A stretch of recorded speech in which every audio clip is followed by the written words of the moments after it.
বিসমিল্লাহির রহমানির রহিম।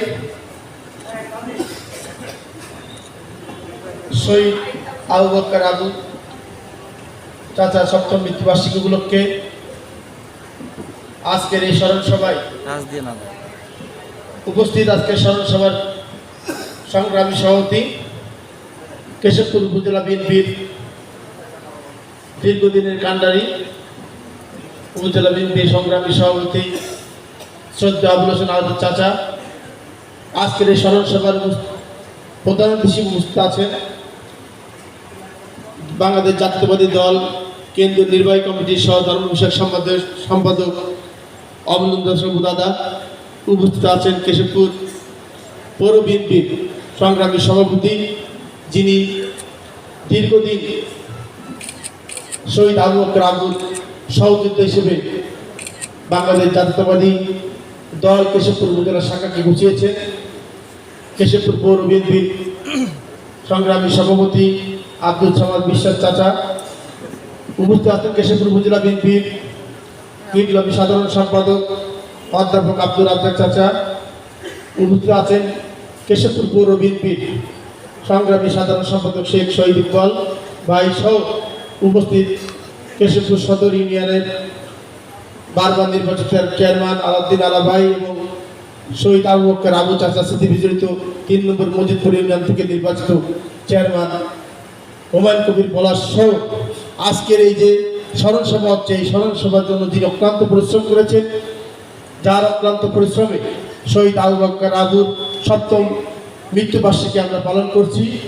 সহযোদ্ধা বিএনপি কেশবপুর উপজেলা বিএনপির সাংগঠনিক সম্পাদক হুমায়ুন কবির সুমন সহ আমার সামনে উপস্থিত সকলকে আমার ব্যক্তিগত পক্ষ থেকে এবং বাংলাদেশ জাতীয়তাবাদী দল বিএনপি এবং আমার নেতা আপনার নেতা সকলের নেতা বিএনপি ভারপ্রাপ্ত চেয়ারম্যান তারেক রহমানের পক্ষ থেকে সংগ্রামী শুভেচ্ছা এবং সালাম জানাচ্ছি। আসসালামু আলাইকুম।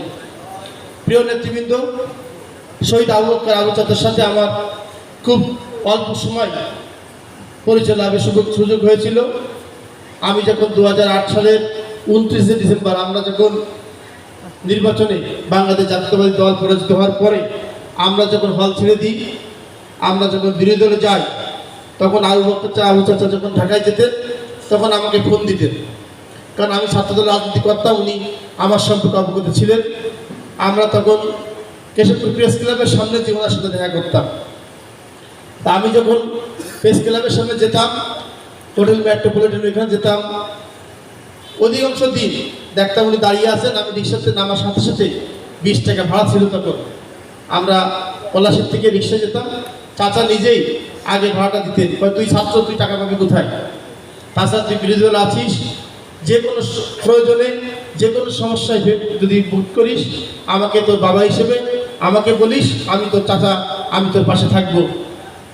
আমি আজকে কেশবপুরের সন্তান হিসেবে আপনাদেরকে কথা দিচ্ছি, শহীদ আবু বকর আবুর হত্যাকাণ্ডের বিচার বিভাগীয় তদন্তের জন্য যা যা করা লাগে, যদি প্রয়োজনে বিএনপি ভারপ্রাপ্ত চেয়ারম্যান তারেক রহমান দেশে আসার পরে কথা বলা লাগে, আপনাদের এখানে দায়িত্বশীল নেতৃত্ব যারা আছেন সকলকে নিয়ে আবু চাচার জন্য আমরা বিচার বিভাগীয় তদন্ত কমিটির জন্য আমাদের নেতা বিএনপি ভারপ্রাপ্ত চেয়ারম্যান তারেক রহমানের কাছে আবেদন করব। বিএনপি ক্ষমতা আসলে আপনারা জানেন ছাত্রদলের সফল সাধারণ সম্পাদক শহীদ ইলিয়াস আলী যেমন গুমের তদন্ত হবে, আমাদের যত গুম খুন হয়েছে সকলের তদন্ত হবে। অবশ্যই আমরা আমাদের কৃতি সন্তান এই কেশবপুর বিএনপির প্রতিষ্ঠাতা শহীদ আবু বকর আবু বিচার বিভাগ তদন্তের মাধ্যমে এই হত্যার সত্য রহস্য উদ্ঘাটন করেই ছাড়বো ইনশাল্লাহ। বক্তব্য দীর্ঘায়িত করব না। আমি নিজেকে একজন শহীদ আবু বকর আবুর কর্মী হিসেবে গর্ববোধ করি। বক্তব্য দীর্ঘায়িত করব না। আমরা জেলা বিএনপির মিটিং আছে, আমি সকলকে শহীদ আবু বকর আবুর মাগফিরাত কামনায় তার জন্য দোয়া করবেন সেই আহ্বান জানিয়ে আমি আমার বক্তব্য এখানে শেষ করছি। বাংলাদেশ জাতীয়তাবাদী দল জিন্দাবাদ। মা মাটি মানুষের নেত্রী দেশের নেত্রী বেগম খালেদা দীর্ঘজীবী হন। মহান স্বাধীনতার মহান ঘোষক শহীদ রাষ্ট্রপতি জিয়াউর রহমান অমর হোক। আপনার আমার সকলের নেতা বিএনপি ভারপ্রাপ্ত চেয়ারম্যান তারেক রহমান জিন্দাবাদ, শহীদ আবু বকর আবু জিন্দাবাদ। সকলকে ধন্যবাদ। আসসালামু আলাইকুম।